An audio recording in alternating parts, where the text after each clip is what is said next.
Hello everyone. Today we will discuss an important defense development.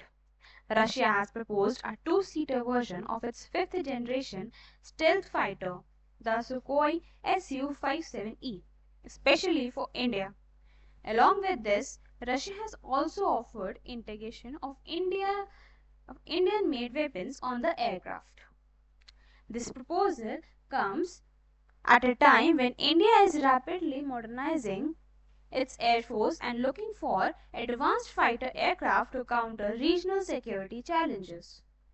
Now, the question arises here, what is the Su-57E? The Su-57E is the export version of Russia's Su-57 stealth fighter. It is considered Russia's answer to advanced stealth aircraft such as the F-35 Lightning II and F-22 Raptor. Key features include stealth technology, super cruise capability, and advanced radar systems, internal weapons base, long-range strike capability, air superiority, and multi-role missions.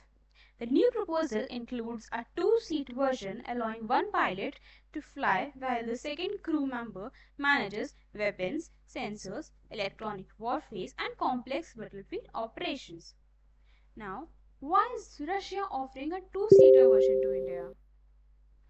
First, India's recruitment.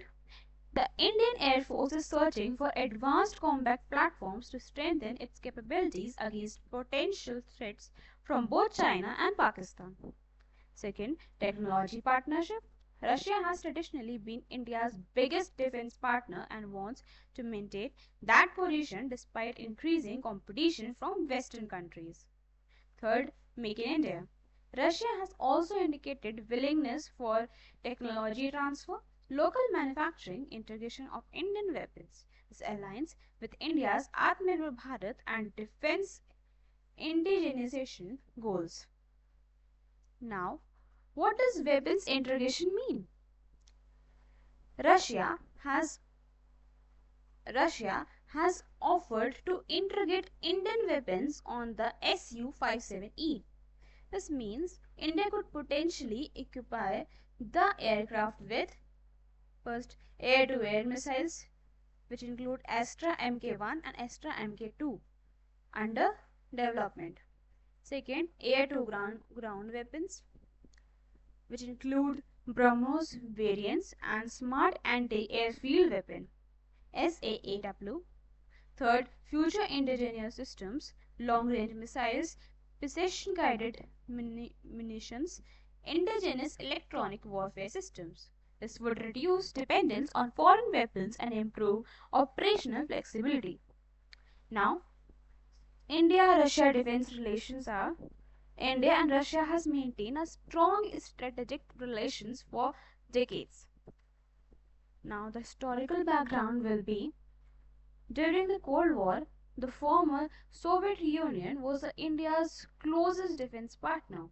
Even after the Soviet Union's collapse, Russia continued supplying military equipment.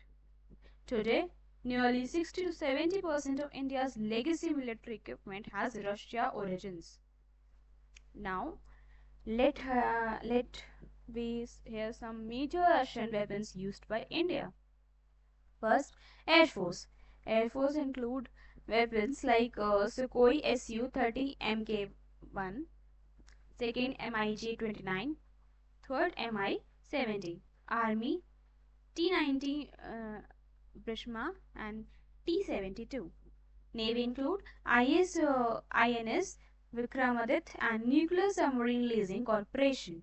Air Defense S-400 Triumph and Missile Systems BrahMos. Now, what weapons can India buy from Russia in future?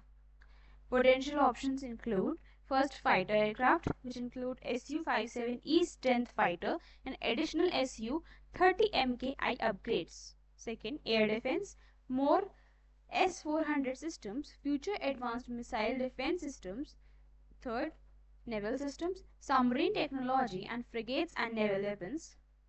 Fourth, helicopters, Ka-2260 helicopters and heavy lift helicopters. At the last, missile technology, Advanced Hypersonic Missile Corporation and Next Generation BrahMos variants. Now, challenges in India-Russia defense relations. Despite strong ties, there are some challenges. Western sections. The Russian-Ukraine conflict has complicated defense transactions due to international sanctions. Diversification. India is increasingly purchasing equipment from France, US, and Israel. Examples include Dassault Rafale, Apache helicopters, and Heron drones. Indigenous manufacturing. India is focusing on domestic projects such as Hell Tejas, advanced medium combat aircraft, and indigenous missile systems. Now, if you see from UPSC point of view, so in prelims, uh, the following points are very much important. They include Su-57E, fifth generation fighter aircraft, S-400 system, BrahMos missile, India-Russia Defense Corporation. Main topics include strategic autonomy, defense modernization, technology transfer, India-Russia relation in a multipolar world, and defense integration. Indigenation. Now, at the last, I conclude my words by just saying that Russia's proposal of a two-seat Su-57E reflects its intention to remain India's key defense partner.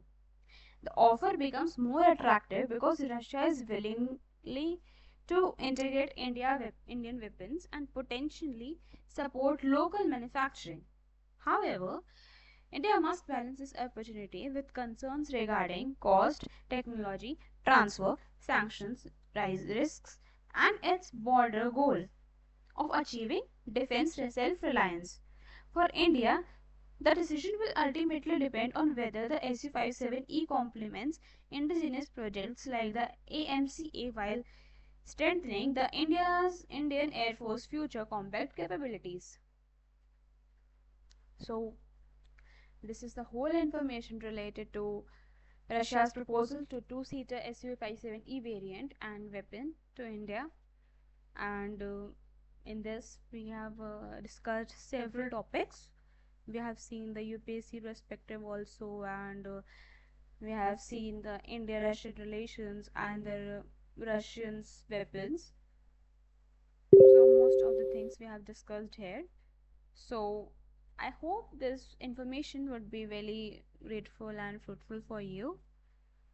It will be very much good for you. So I hope you have all gained some information, gained some better information from my presentation. So thank you so much.